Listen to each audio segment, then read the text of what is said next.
बिस्मिल्लाहिर्रहमानिर्रहीम। आज की इस वीडियो में हम विटामिन B12 की डिफिशियंसी के ऊपर बात करेंगे कि विटामिन B12 हमारे जिस्म के लिए कितना ज़रूरी होता है। देखिए, विटामिन B12 हमारे जिस्म में एक नहायत की विटामिन है। ये मुख्तलिफ़ किस्म के ऐसे फंक्शंस अदा कर रहा होता है जो कि हमारे जिस्म के लिए बहुत ज़्यादा ज़रूरी होते हैं। लाइक ये हमारे DNA सिंथेसिस में मदद कर रहा होता है, ये हमारे नर्वस सिस्टम के प्रोटेक्शन में हमारी मदद कर रहा होता है, ये हमारे जिस्म में खून बनाने में हमारी मदद कर रहा होता है।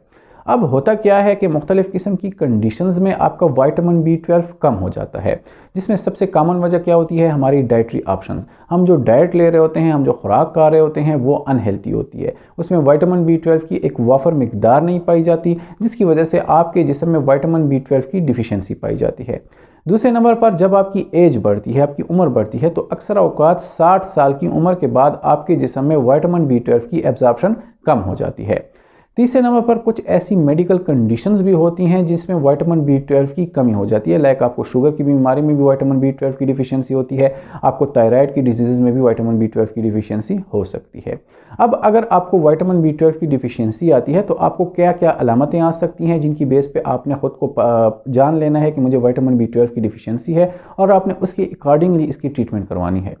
सबसे पहले नंबर पर जब आपको विटामिन B12 कम होगा तो उसकी वजह से आपको खून की कमी का भी सामना करना पड़ता है। आपको एनीमिया हो जाता है, जिसे हम मैक्रोसिटिक एनीमिया कहते हैं। इसमें आपके रेड ब्लड सेल्स एबनॉर्मली बड़े हो जाते हैं, आपका हीमोग्लोबिन कम हो जाता है और आपको खून की कमी हो जाती है। खून की कमी की वजह से आपको मुख्तलिफ़ किस्म की अलामतें आती हैं। लाइक आपको बहुत ज़्यादा कमज़ोरी का सामना करना पड़ता है, आपके आंखों के आगे अंधेरा आ सकता है, आपको चक्कर आ सकते हैं, आपको डिजीनेस हो सकती है। ये सारी अलामतें आपकी खून की कमी की होती हैं, जो कि अगर आपका विटामिन B12 कम होगा तो आपको ये वाली अलामतें आ सकती हैं।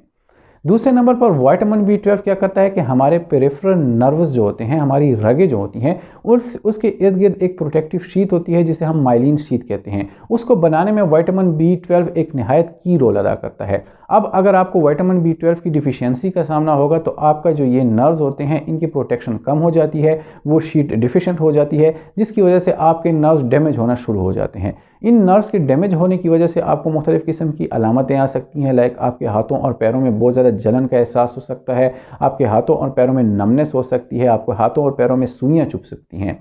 ये सारी पेरिफेरल न्यूरोपैथी की साइंस होती हैं जो कि आपको विटामिन B12 की डिफिशियंसी में आ सकती हैं। तीसरे नंबर पर विटामिन B12 हमारे सेंट्रल नर्वस सिस्टम को प्रोटेक्ट करने में और उसको मेंटेन करने में बहुत अहम रोल अदा करता है। अब अगर आपको विटामिन B12 की डिफिशियंसी का सामना होगा तो आपका दिमाग, आपका हराम मगज़, आपका स्पाइनल कार्ड प्रॉपर वर्क नहीं कर पाएगा, जिसकी वजह से आपको मुख्तलिफ़ किस्म की अलामतें आती हैं। लाइक आपको सर दर्द हो सकता है, बहुत शदीद किस्म का सर दर्द हो सकता है। अक्सर लोगों को आदत सर का दर्द भी आ सकता है। साथ ही साथ अगर आपका ये वाला सर दर्द इंक्रीज़ होता है तो आपको डिप्रेशन की बीमारी हो सकती है, आपको एंजाइटी की बीमारी हो सकती है, आपको साइकोसिस की बीमारी हो सकती है। ये सारी चीज़ें विटामिन B12 की डिफिशियंसी के साथ रिलेट होती हैं। अगर आपको विटामिन B12 की डिफिशियंसी होती है तो आपको हेडेक से लेकर डिप्रेशन तक मुख्तलिफ़ किस्म की सेंट्रल नर्वस सिस्टम की बीमारियाँ हो सकती हैं। चौथे नंबर पर अक्सर औकात आपकी ज़ुबान बहुत ज़्यादा खुश्क हो जाती है, रेड हो जाती है, इन्फ्लेम हो जाती है, जिसे हम ग्लोसाइटिस कहते हैं। ये अक्सर लोगों को होता है, उनकी ज़ुबान बहुत ज़्यादा पक जाती है। अक्सर लोग ये शिकायत कर रहे होते हैं कि हमारी ज़ुबान खुश्क रहती है, अक्सर औकात पकी रहती है, इसमें दर्द होता है, साथ ही साथ उनके मसूड़ों से खून भी आना शुरू हो जाता है। ये सब विटामिन B12 की डिफिशियंसी की अलामतें हो सकती हैं। ये 4 बड़ी कंडीशंस हैं। अगर आपको विटामिन B12 की डिफिशियंसी होगी तो ये 4 बड़ी कंडीशन आप डेवलप कर सकते हैं और उसकी वजह से आपको ये वाली अलामतें आ सकती हैं जो कि आज की इस वीडियो में हमने बयान की हैं। अब अगर आप विटामिन B12 की डिफिशियंसी से बचना चाहते हैं तो सबसे पहले नंबर पर आपने अपने डाइटरी ऑप्शंस को ठीक करना है। देखिए, विटामिन B12 एक ऐसा विटामिन है जो कि हमारे जिस्म के अंदर नहीं बन सकता, ये हमें अपने खुराक के साथ बाहर से लेना पड़ता है।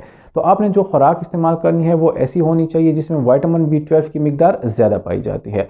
लाइक आपने एनिमल सोर्सेज की चीज़ें ज़्यादा इस्तेमाल करनी है, आपने फ़िश का इस्तेमाल करना है, आपने कलेजी का इस्तेमाल करना है, आपने बड़े गोश्त का इस्तेमाल करना है। इन सब चीज़ों में विटामिन B12 की एक वाफर मिकदार पाई जाती है। तो आज के बाद अगर आपको ये वाली अलामतें आती हैं तो आपने अपने डॉक्टर से भी रजू करना है, साथ ही साथ अपने डाइटरी ऑप्शंस पे गौर करना है कि मैं अपनी खुराक गलत तरीके से इस्तेमाल नहीं कर रहा हूँ।